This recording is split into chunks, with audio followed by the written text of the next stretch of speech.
100% Noticias en Canal 15.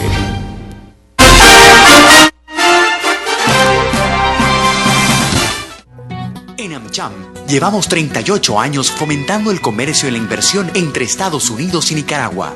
Somos Inversión, más de 235 empresas con inversiones superiores a los $5.000 millones, 200.000 empleos beneficiando a más de 1,5 millones de nicaragüenses, más de 1.000 millones anuales en exportaciones. Somos Desarrollo. Gracias al CAFTA, las exportaciones a Estados Unidos han crecido en un 71% y seguimos creciendo. En AmCham trabajamos para el crecimiento económico de Nicaragua y el beneficio de todos los nicaragüenses. Somos AmCham, comprometidos con Nicaragua.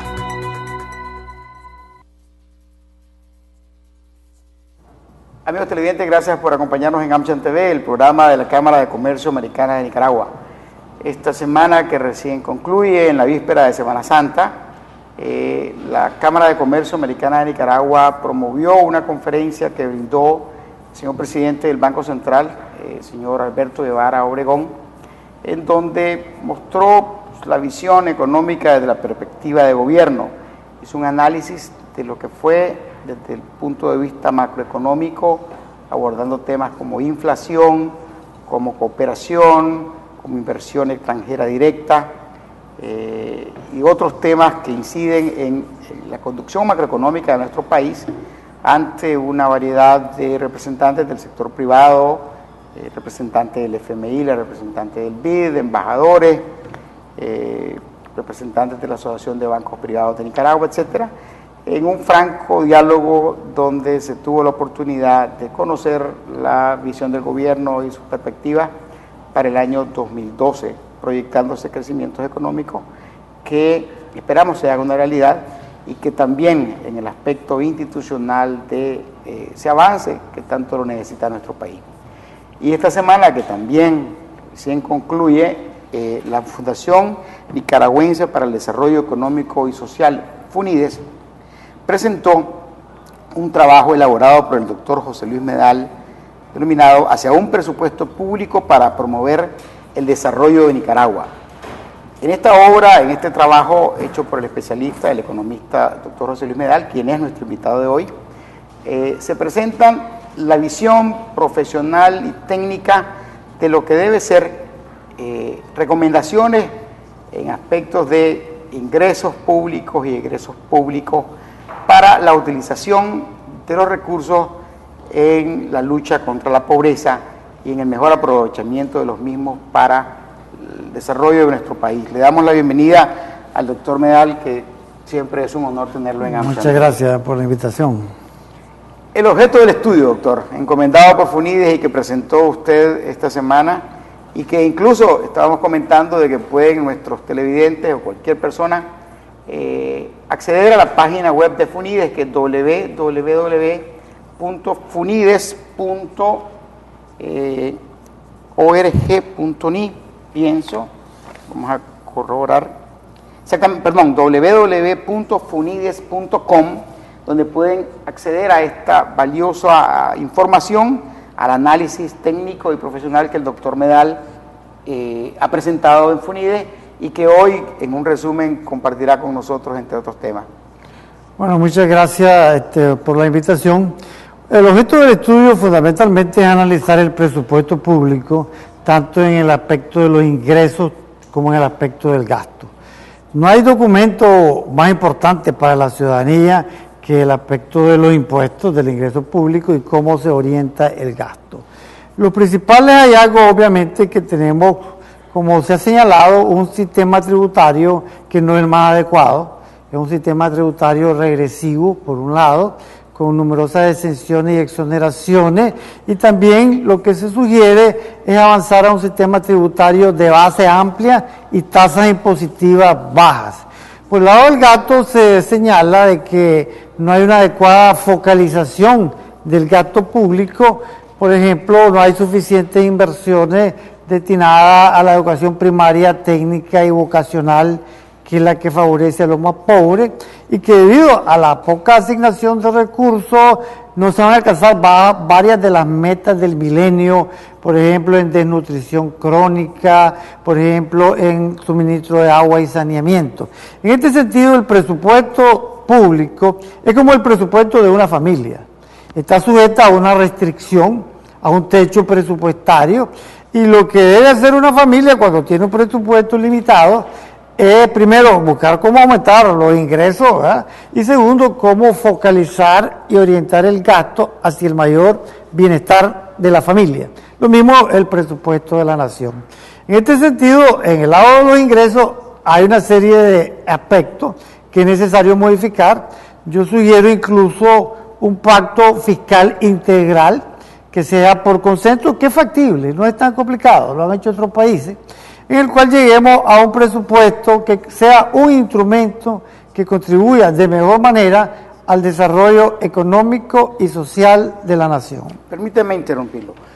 Cuando hablamos, y usted muy bien ponía el ejemplo de el presupuesto de una familia, uno tiene un ingreso, 10.000 córdobas por decir algo, y sabe que tiene que gastar 2.000 córdobas en la renta, 800 córdobas en agua, 1.500 en luz, X para el transporte, otra cantidad para el colegio de los niños. Si uno gasta más de los ingresos que percibe, si uno gasta 15.000 córdobas, hay un déficit. En el caso del presupuesto general de la República de nuestro país, Nicaragua no es capaz aún con los ingresos que nosotros percibimos de los impuestos que pagamos los nicaragüenses de cubrir nuestros gastos. Y es entonces donde entra la figura de la cooperación externa, la ayuda que antes era al presupuesto general de la República de forma directa y que ha sido suspendido por algunos países, principalmente europeos, por las razones que conocemos de falta de gobernabilidad y no transparencia en el proceso electoral.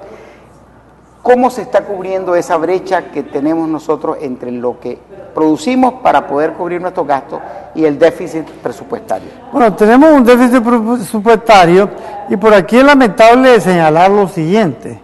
Por ejemplo, el presupuesto de inversión pública, aunque en Córdoba parece que aumentó, en dólares, como muestro en el estudio, se ha mantenido prácticamente el mismo nivel que teníamos en el 2001.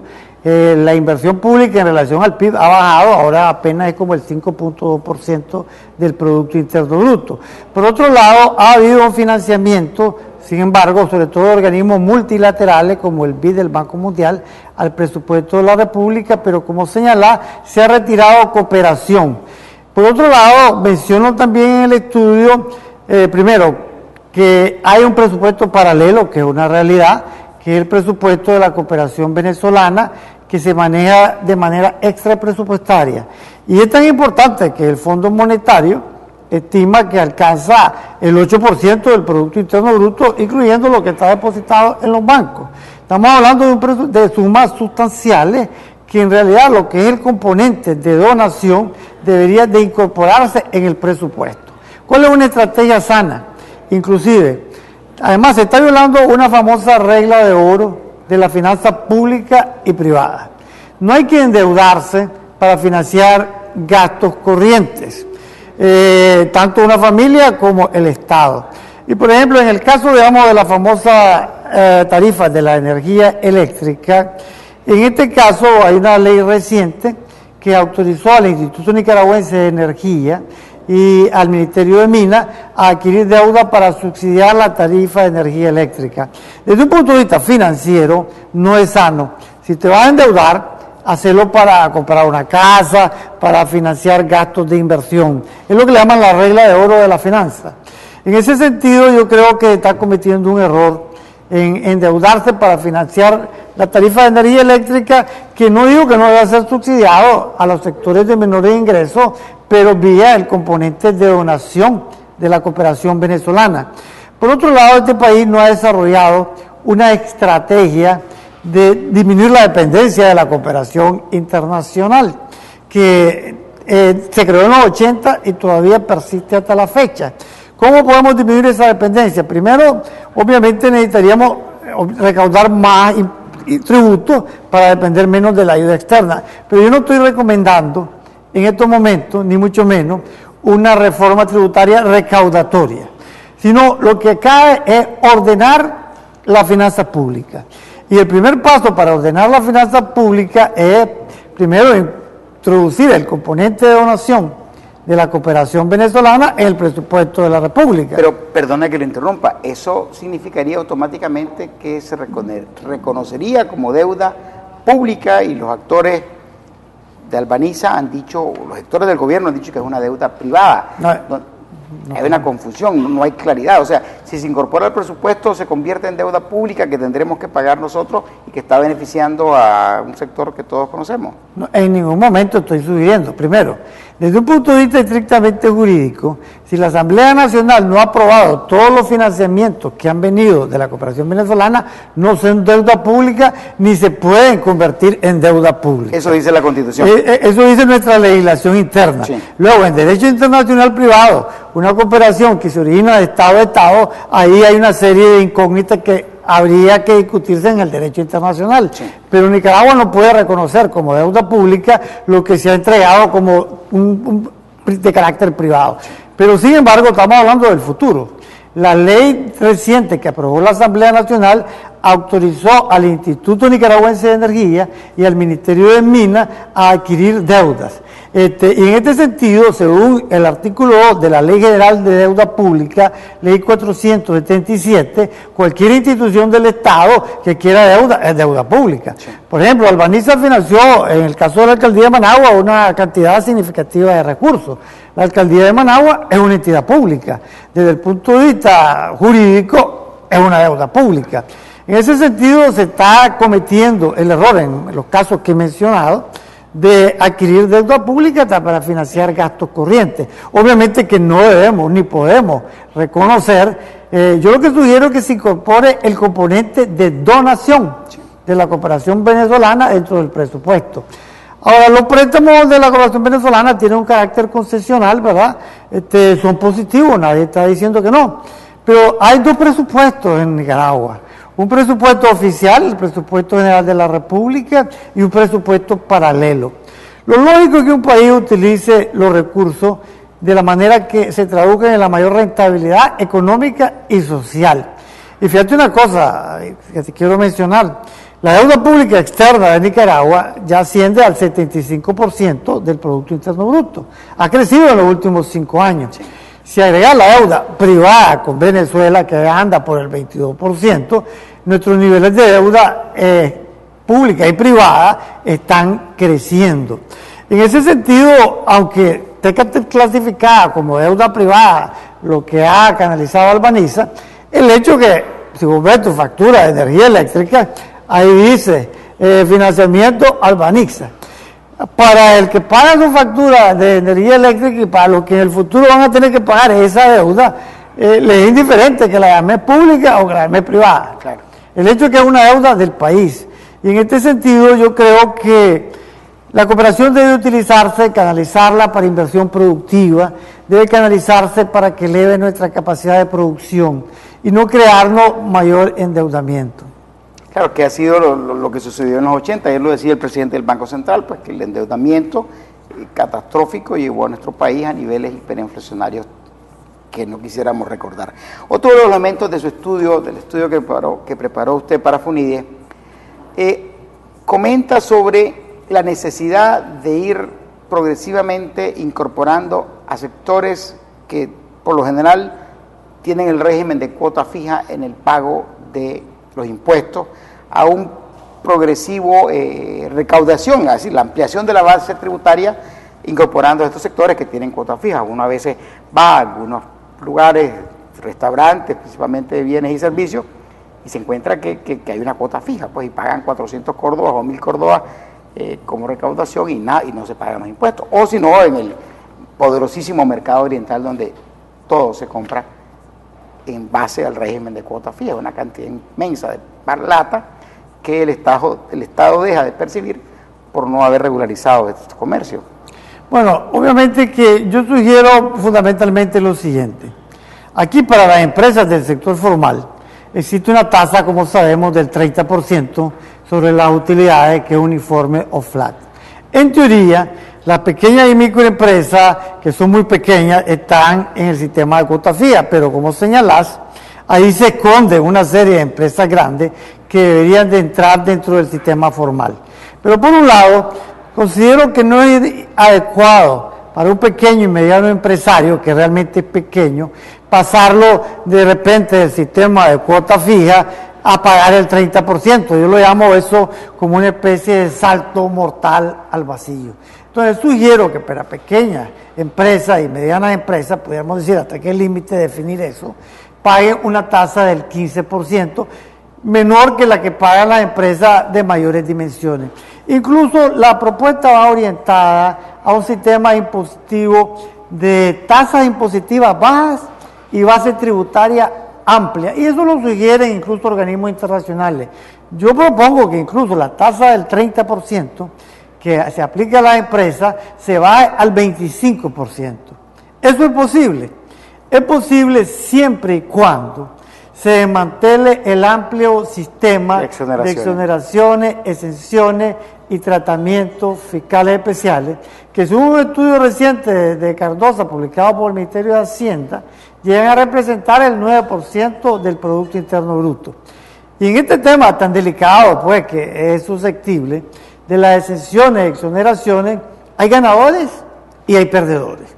A veces, obviamente, los ganadores sabemos quiénes son, fundamentalmente el sector turismo, nadie está en contra del turismo, podemos aclarar posteriormente, la agricultura, el sistema de la bolsa agropecuaria, el sistema de la zona franca, y otros que se mencionan incluso en un cuadro que yo hice en el 2002 y se repite, sigue siendo vigente. En este sentido, hay perdedores que no se dan cuenta que son perdedores. Ejemplo, el sector comercial formal, que paga todos sus impuestos. Ejemplo, el sector industrial, que no tiene exoneraciones, que paga todos sus impuestos. Ejemplo, los asalariados, que le retienen en la planilla su impuesto sobre la renta, que por cierto hay muchas injusticias con los asalariados. Pues. Un asalariado que gana 10.000, 15.000 córdobas mensuales, por decirte algo, pues termina pagando más impuestos sobre la renta en proporción a su ingreso que los sectores que están exentos. ¿Qué es lo que recomiendan los expertos internacionales?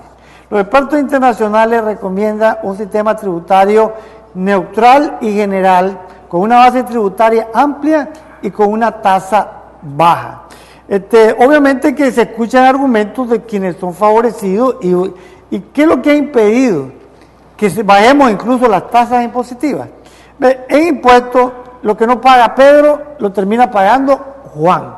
¿Quién es el Pedro que no paga su parte que debería pagar? Pues el turismo, pues la zona franca, pues el sector agropecuario a través de la bolsa agropecuaria, que podemos discutir en detalle. Incluso hay el transporte, hay una serie de exoneraciones. En mi opinión, dentro de las amplias exoneraciones que existen, las que habría que desmantelar de último, si es que hay que desmantelar, son las que es vinculadas con la canasta básica, que favorecen a los sectores de menores ingresos. Pero por otro lado, se trata de favorecer a todos los sectores económicos. Es decir, ¿por qué va a favorecer a un solo sector y no a otro? Este es un tema que hay que debatirlo, hay que ponerlo sobre la mesa. Hay lo que le llaman en economía la política de selección de ganadores. Y esto es una historia vieja en Nicaragua, no quiero retroceder, desde que hubo el convenio centroamericano de incentivos fiscales al desarrollo industrial en los años 60, 70 y 80, se cogía un sector y ese sector no pagaba ningún impuesto. Ahora pues se dice el turismo no paga ningún impuesto, la zona franca no paga ningún impuesto. Se argumenta, bueno, la zona franca crea empleo, es cierto, pero también los pequeños y microempresarios crean mucho más empleo que la zona franca. Y por otro lado, en el caso de la zona franca, muchos están bajo el sistema de lo que se llama renta mundial. ¿Qué significa el sistema de renta mundial? Que el ingreso que ellos perciben en Nicaragua, si no pagan el impuesto sobre la renta en Nicaragua, lo terminan pagando en Taiwán y en los Estados Unidos. Existe un sistema de crédito que si ellos pagaran el impuesto aquí, no tendrían que pagar esa parte para allá, evitar la doble tributación. Para evitar la doble tributación, que es negativa. En ese sentido, y también la misma Organización Mundial de Comercio, va a desaparecer todo el sistema de exenciones y exoneraciones a la zona franca dentro de un periodo de unos 5 o 7 años, eso ya está más o menos señalado. Entonces incluso hay que avanzar, Costa Rica hizo algunos intentos, a bajar las tasas impositivas y ampliar la base. Ahora, si alguien me pregunta, el Fondo Monetario está recomendando ahorita una reforma tributaria. ¿Está usted de acuerdo con una reforma tributaria recaudadora en este momento? No. En este momento, yo soy partidario de ordenar el sistema tributario. Porque primero, lo que tendría que hacer como etapa número 1, incorporar la cooperación venezolana, el componente de donación, dentro del presupuesto. Porque también Nicaragua, y lo presento en las estadísticas, la presión tributaria de Nicaragua es del 23%, los impuestos divididos entre el Producto Interno Bruto. Es más alta que el promedio latinoamericano y la más alta de Centroamérica. Aunque algunos colegas dicen que no es tan cierto porque el PIB está, dicen, subvaluado y por tanto la presión tributaria no es tan alta como pareciera ser, pero eso es un tema de debate. El hecho es que quitarle más impuestos al sector privado en general, en este momento, chiquito y grande, cuando hay una cooperación venezolana que no se incorpora en el presupuesto, cuando no se asigna el gasto público de manera eficaz y eficiente, cuando muchas instituciones públicas no parecen ser instituciones públicas, digámoslo francamente. Es decir, si vos vas a un ministerio del Estado y ves una bandera de un partido político, yo me confundo. Yo no sé si... Yo estoy clarísimo, más que confundirme, yo estoy claro que ahí es casi la oficina de un partido, pues. Bueno, yo soy un poco tonto y me confundo y me parece que voy a la oficina de un partido. Claro. Entonces, si uno tiene instituciones que son públicas, sí, sino que tiene instituciones que son partidarias, pedirle mayor sacrificio a la ciudadanía para recursos que se van a asignar a un partido político, pues no es el momento adecuado, ni mucho menos. Con lo cual no estoy negando que necesitamos más recursos para la educación pública. El gasto público está muy mal distribuido. Necesitamos llegar a un 7% de presupuesto para la educación pública, apenas estamos en el 5.5% del Producto Interno Bruto. Necesitamos focalizar mejor el gasto y necesitamos hacer reformas por el lado del gasto. Por ejemplo, yo sugiero por el lado del gasto una ley retributiva, una ley salarial de todo el sector público, de todos los poderes del Estado. Y además, una sugerencia incluso que la presentó el Banco Mundial en un estudio del 2008, Public Expenditure Review, donde dice que es un desorden. Y hay algunos que ganan más de lo que deberían de ganar y otros que ganan menos de lo que deberían de ganar. No estamos hablando de populismo salarial, estamos hablando de una escala en base a criterios técnicos que establezca una política retributiva técnica dentro del Estado. Y además incluso regular el sistema de pensiones. Hay pensiones discrecionales dentro del Estado. Se está hablando de una reforma a la seguridad social. Pero vos tenés, por ejemplo, algunas instituciones que es discutible. Por ejemplo, el Banco Central, todos los que se retiran con su sueldo íntegro del último que vengaron, además de la pensión del Seguro Social. Los magistrados de la Corte Suprema de Justicia se autorrecetaron pensiones de retiro. El Instituto de Previsión Social Militar, aunque sea un tema delicado, pero es una institución pública. Lo mismo en el caso de la policía, no estoy seguro, pero estamos hablando de instituciones públicas. Y para comenzar, si son instituciones públicas, debe estar accesible al público todo el sistema de pensiones discrecionales. Fíjate que yo traté de buscar, por ejemplo, en internet, los sueldos y salarios de todos los funcionarios y de todos los empleados del Estado. Antes se publicaba incluso un volumen entero, pero si estamos hablando de un presupuesto público. Y un reto es cómo hacer que el presupuesto público sea público. Cómo hacer que las instituciones públicas sean públicas y no partidarias. Si la ciudadanía que paga sus impuestos tiene derecho de que las instituciones sean públicas y que el presupuesto sea público. Una organización internacional que se llama Open Budget, presupuesto abierto, clasifica a los países según la transparencia fiscal. En una escala de 0 al 100, en el 2010, que es el último estudio, Nicaragua sale aplazada, con 37. No llegó ni a 50, aplazada. No hay transparencia fiscal, aunque debo reconocer que vos podés encontrar en internet una serie de informes, ¿verdad? Ciertamente de información, está el SICFA, en la parte legal y normativa han habido avances, pero uno encontraba en internet los sueldos y salarios. Andar a chequear en internet las pensiones de los magistrados, no lo vas a encontrar. Es más, aquí hay cosas tan ridículas, pues, que son anecdóticas, pero a veces el público capta mejor la idea. ¿Cuánto ganan, digamos, los concejales de la alcaldía de Managua? Más que los diputados, entiendo. Ya se, no sé, yo lo quise encontrar, ya se recetaron como que fueran empleados de tiempo completo. Y esto, estamos hablando de un problema que es nacional, independientemente de colores de partidos políticos. Sí. Esto no es un tema de colores de partido político, es un tema nacional. Andar a decirle a los diputados, supuestamente de la oposición, que introduzcan una ley que regulen los salarios de todo el Estado, incluyendo el de los diputados.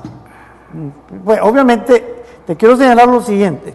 Hay una frase que yo menciono en el estudio que dice lo siguiente. El presupuesto de una nación, que es un estudio del BID, es la arena donde se decide cuánto se gasta y en qué. Y esto no es la decisión de un planificador social, de un tecnócrata. Esto resulta de la influencia de los grupos de presión que determinan en qué se orienta el gasto público. Lo mismo te voy a decir respecto a la estructura de los ingresos, a la estructura de los impuestos. La estructura de los impuestos no es el resultado de una posición técnica. Varios técnicos nos reunimos en la reforma de la ley de equidad fiscal y llegamos a un consenso. Es el resultado de la influencia de los grupos de presión. Y te voy a poner un ejemplo, que me perdonen pues los señores de la Bolsa Agropecuaria. Todos estamos de acuerdo que el sector agropecuario debe ser un instrumento para el desarrollo fundamental de Nicaragua. Pero hay un principio fundamental en economía tributaria, y no es mío, es el siguiente: vos no podés crear un sistema de impuestos sobre la renta especial según el canal de comercialización que se utilice. La bolsa agropecuaria no es más que un canal de comercialización, como pudiera haber una bolsa industrial, como pudiera haber una bolsa comercial. Y en la bolsa agropecuaria vos tenés un sistema de retención definitiva del 1.5%, para los bienes agrícolas del 2%, que como retención definitiva, hay que aclararle a la teleaudiencia, implica que ahí terminó el asunto y no paga un centavo más. ¿Por qué no creamos los industriales, que son perdedores? Porque aquí hay perdedores. La Cámara de Industria es perdedora, los industriales son perdedores. Yo les di una vez a la Cámara de Industria, porque no proponen ustedes, ya que es tan bueno el sistema de la bolsa, una bolsa industrial donde los industriales hagan sus transacciones y una retención definitiva y ahí termina. Que los comerciantes, también el comercio formal, haga una bolsa comercial y ahí termina. Y a los profesionales inclusive una bolsa de servicios profesionales y ahí termina. Argumentan que hay muchos pequeños campesinos que están en el sector informal. Este argumento del sector informal es válido para todos los sectores. Hay un enorme comercio informal que también le puede crear una retención definitiva.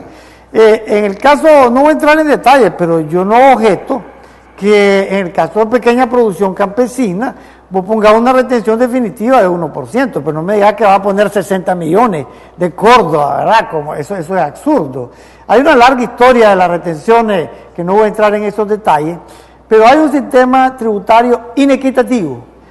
Paga más impuestos incluso un profesional que gane un sueldo modesto. Te voy a decir otra cosa para los profesionales que nos están viendo.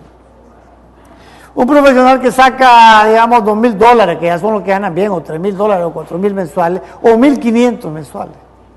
En proporción a su ingreso, ese profesional está pagando más impuestos que lo que pagaría si estuviera en Costa Rica o en los Estados Unidos. En cambio, otras personas que tienen unos ingresos altos, en este sentido no es perjudicar, como algunos creen. Aquí hay unos economistas, dice incluso un alto funcionario del COSEF, que andan en contra de las exoneraciones, los tratamientos especiales y que quieren más impuestos. Totalmente falso. Aquí ya vemos varios que estamos a favor de un sistema de tasas impositivas bajas, con una base tributaria amplia. Es más, te voy a decir, cuando se discutió la ley de equidad fiscal en el 2003, que yo fui parte del equipo técnico, de hecho con el doctor Baez, Julio Francisco, coordinamos la parte técnica de manera independiente. Yo fui partidario de que no se subiera del 25 al 30%. Y sigo siendo partidario incluso, pero eso tiene que hacerlo gradualmente. ¿Por qué algunos empresarios, los banqueros mismos, son perjudicados? Porque los banqueros pagan el 30%. El comercio formal es perjudicado porque paga el 30%. Los industriales son perjudicados. Los asalariados son perjudicados. ¿Por qué? Porque hay exoneraciones para el turismo, para la zona franca, para la bolsa agropecuaria. Y esto no es una opinión, como dice un alto funcionario de un organismo empresarial que ataca a los economistas. Esta es la opinión incluso del Fiscal Affairs Department del Fondo Monetario Internacional y de los mayores expertos mundiales en este tema. Por ejemplo, hay otra recomendación que yo tengo en el estudio de pasar al sistema de renta global versus al sistema de renta cedular que se consagró en la ley de 2009, se formalizó porque ya existía. Para aclararle a la teleaudiencia cuál es la diferencia, por ejemplo, si un pequeño ahorrante tiene, digamos, unos $1,000 depositados y le paga una tasa de interés en el banco, que ahora está muy baja, por cierto, por esos pequeños intereses que le pagan, el banco le hace una retención definitiva del 10%.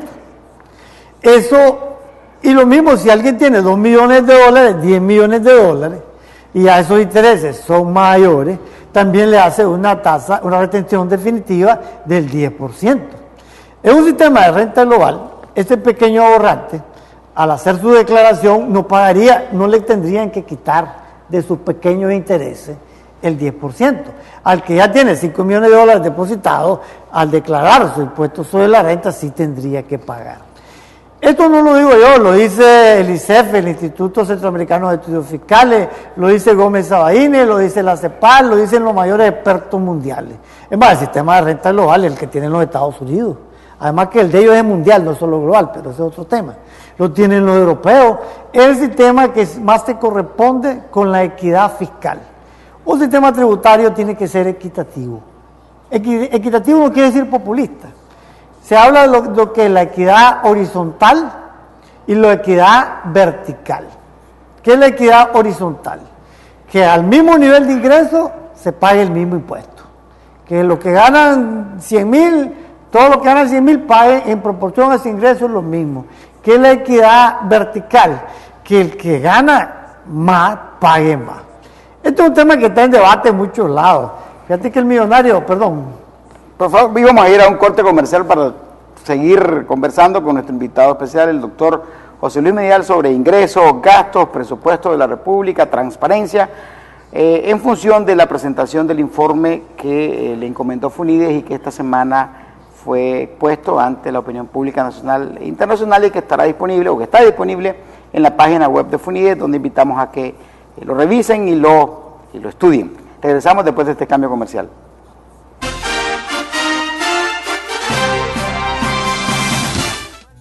En AmCham llevamos 38 años fomentando el comercio y la inversión entre Estados Unidos y Nicaragua. Somos Inversión, más de 235 empresas con inversiones superiores a los $5,000 millones, 200,000 empleos beneficiando a más de 1,5 millones de nicaragüenses, más de 1,000 millones anuales en exportaciones. Somos Desarrollo. Gracias al CAFTA, las exportaciones a Estados Unidos han crecido en un 71% y seguimos creciendo. En AmCham trabajamos para el crecimiento económico de Nicaragua y el beneficio de todos los nicaragüenses. Somos AmCham, comprometidos con Nicaragua.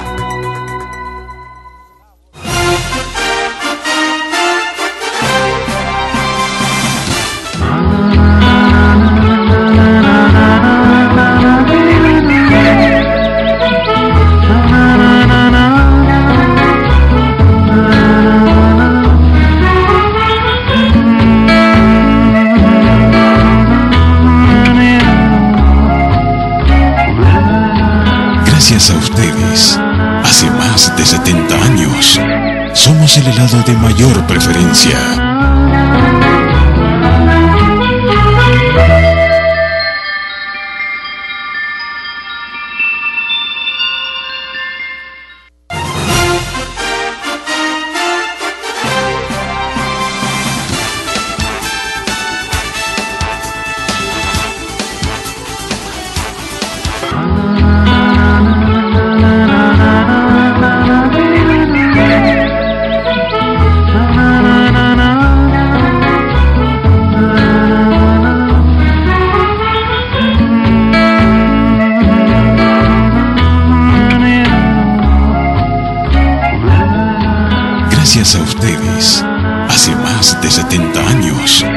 Somos el helado de mayor preferencia.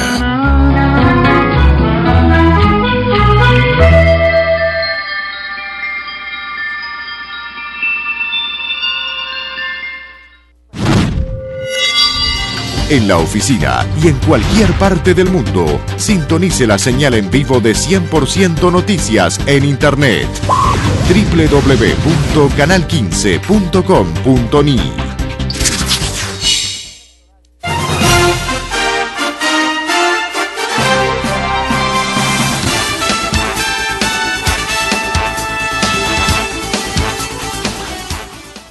Amigos televidentes, gracias por continuar en AmCham TV, el programa de la Cámara de Comercio Americana de Nicaragua, con nuestro invitado especial, el doctor José Luis Medal, quien presentó un informe encomendado por FUNIDES sobre el gasto público, presupuesto, transparencia, recomendaciones valiosas que pueden ser analizadas por los estudiosos de la materia y por quienes no son expertos también en la página web de FUNIDES, donde se encuentra el documento completo con un análisis amplio sobre las recomendaciones, legislaciones, comparaciones con el resto de Centroamérica y América Latina y cómo los nicaragüenses podemos de esa forma irnos ordenando en el tema.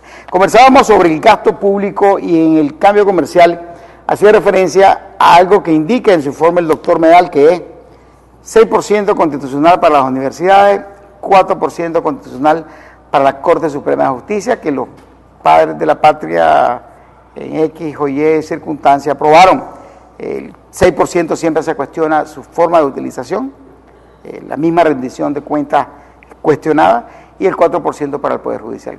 ¿Qué tanto eso podría avanzarse? ¿O estaría este gobierno populista, cuando fueron oposición, incendiaban el país por el 6% y hubo muertes que lamentar incluso, y personas que quedaron lesionados de por vida por arrojar a las personas que invitaban a reclamar?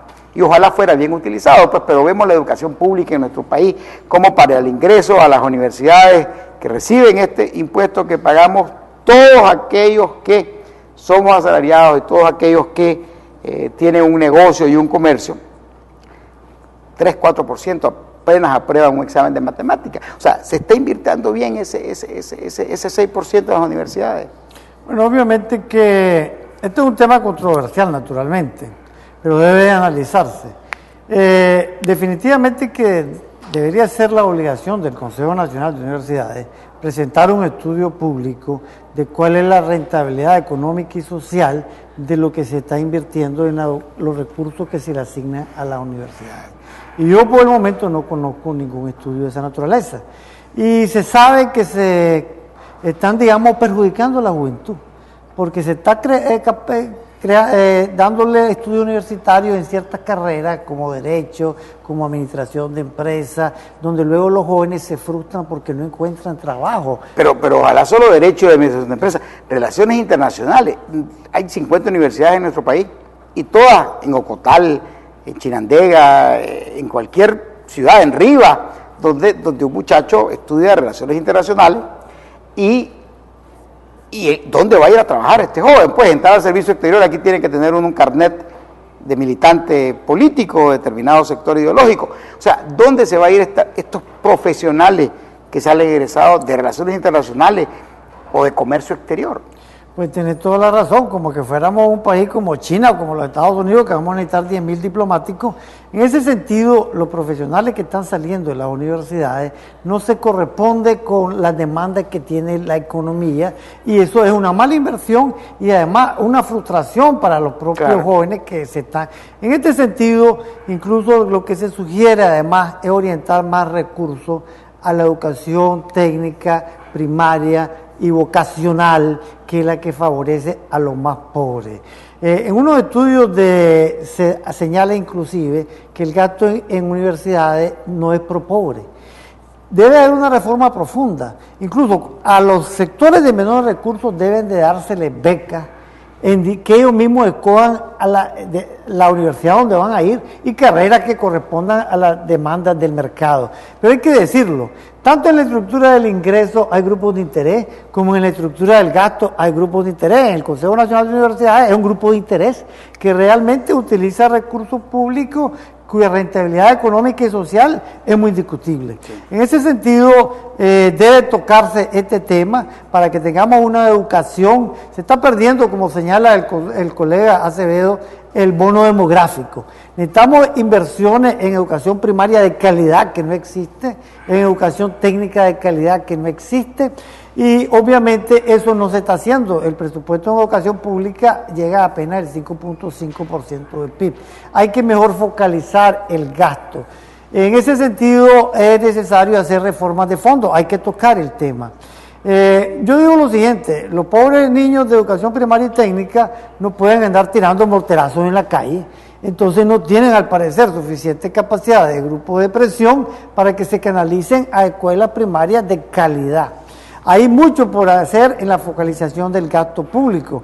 En otro estudio que hizo FUNIDE, el colega Alaní, hay gasto público como por ejemplo la mochila escolar, la merienda escolar, que es muy positiva, que es más pro pobre. Entonces necesitamos reorientar el gasto público, pero para reorientar el gasto público hay que ver qué es manejable y qué no es manejable dentro del gasto público. Ya mencioné, por ejemplo, la política salarial del Estado. Hay sueldos en el Estado que no se corresponden con el PIB per cápita del país. Incluso hay demandas salariales que, yo te soy franco como economista, por ejemplo, decir que vamos a equiparar los sueldos de los maestros a los niveles de Centroamérica. Yo te soy franco, es muy difícil porque el PIB per cápita de Nicaragua son $1.100 anuales, el de Costa Rica son 7.000, pero sin embargo es posible y es factible, si se hace una ley retributiva de todo el Estado, de disminuir sueldos excesivos que existen en algunos funcionarios para poder hacer una reasignación interna de los gastos salariales que corresponda más a criterios técnicos de lo que necesita Nicaragua. También es factible inclusive aumentar recaudaciones sin necesidad de crear nuevos impuestos. Pero como señalo, aquí necesitamos un pacto fiscal, no un pacto político, estoy hablando de un pacto fiscal nacional que incluya tanto orientaciones del gasto público como impuestos. Gasto público, por ejemplo, vuelvo a mencionar, la inversión pública está estancada en estos últimos años. Estamos invirtiendo apenas el 5 puntos y pico del Producto Interno Bruto, en millones de dólares prácticamente en el 2011-2012, lo mismo que se invirtió en el 2001. Necesitamos mayores inversiones en infraestructura, necesitamos fuertes inversiones en saneamiento y agua potable, y eso requiere obviamente incluso que las instituciones públicas sean públicas. El estudio no incluye un análisis de cómo están las instituciones públicas, pero te voy a mencionar algo que yo sé de varias fuentes. En varias instituciones del Estado están evaluando a los empleados primero por el aspecto técnico y luego se le hace una evaluación política.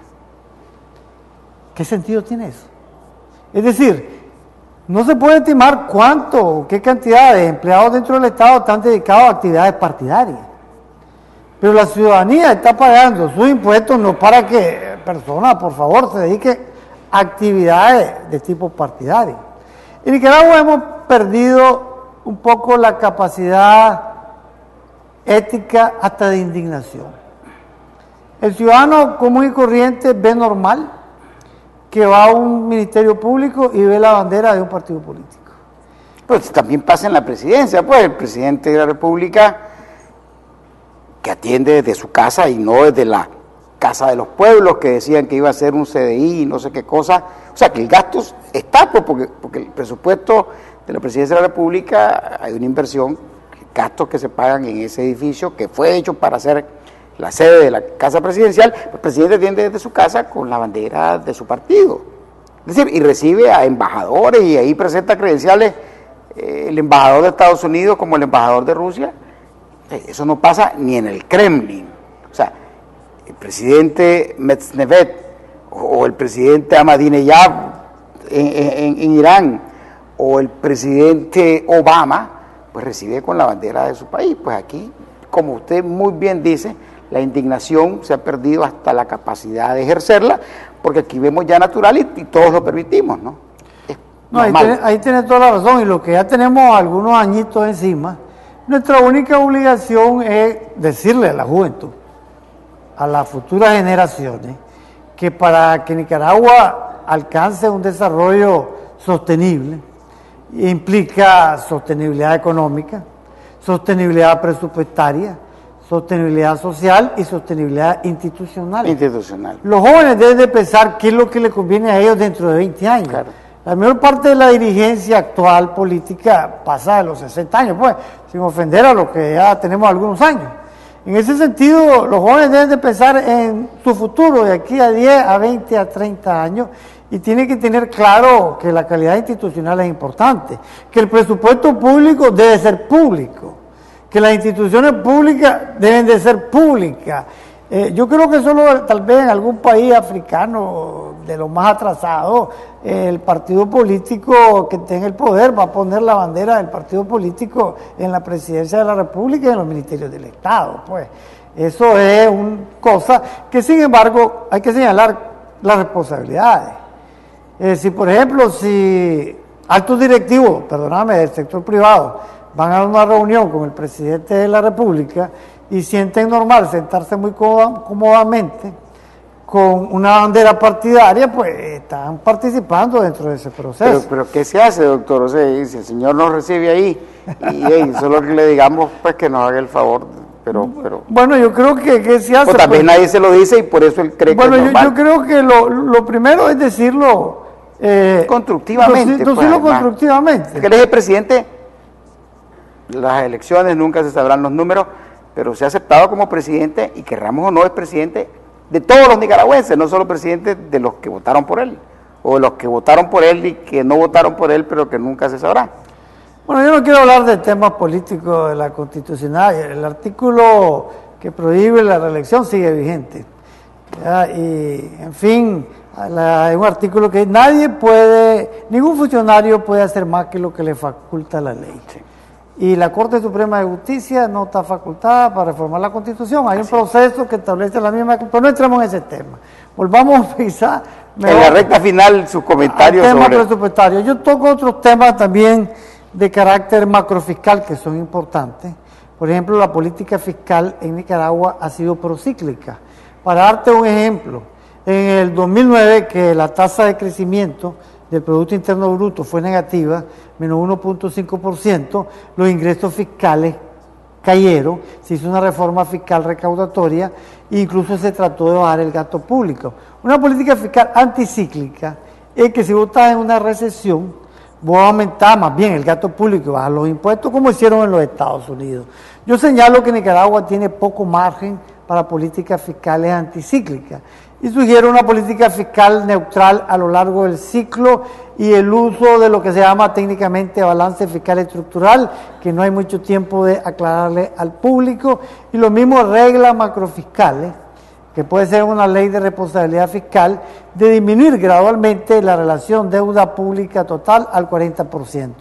Como ya nos están haciendo señas, yo mi último mensaje a los televidentes es que el presupuesto público nos interesa a todos, que la plata es muy importante y nos afecta tanto por los impuestos como por el lado del gasto, y que participemos en estos temas que son de interés nacional, y te agradezco la invitación. Agradecemos al doctor José Luis Medal por su comparecencia en AmCham TV. Invitamos a nuestros amigos a que visiten la página web de FUNIDE, donde encontrarán informes sobre gasto, presupuesto, ingresos y las recomendaciones que el doctor Medal ofrece a través del estudio presentado en FUNIDES este fin de semana.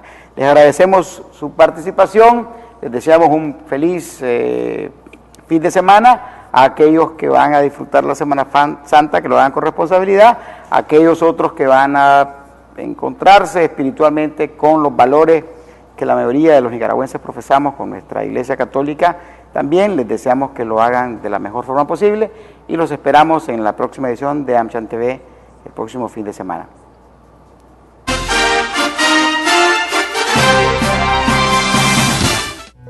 En AmCham llevamos 38 años fomentando el comercio y la inversión entre Estados Unidos y Nicaragua.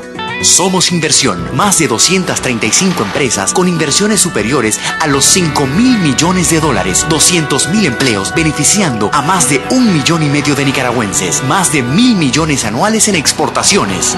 Somos Desarrollo. Gracias al CAFTA, las exportaciones a Estados Unidos han crecido en un 71% y seguimos creciendo. En AmCham, trabajamos para el crecimiento económico de Nicaragua y el beneficio de todos los nicaragüenses. Somos AmCham, comprometidos con Nicaragua.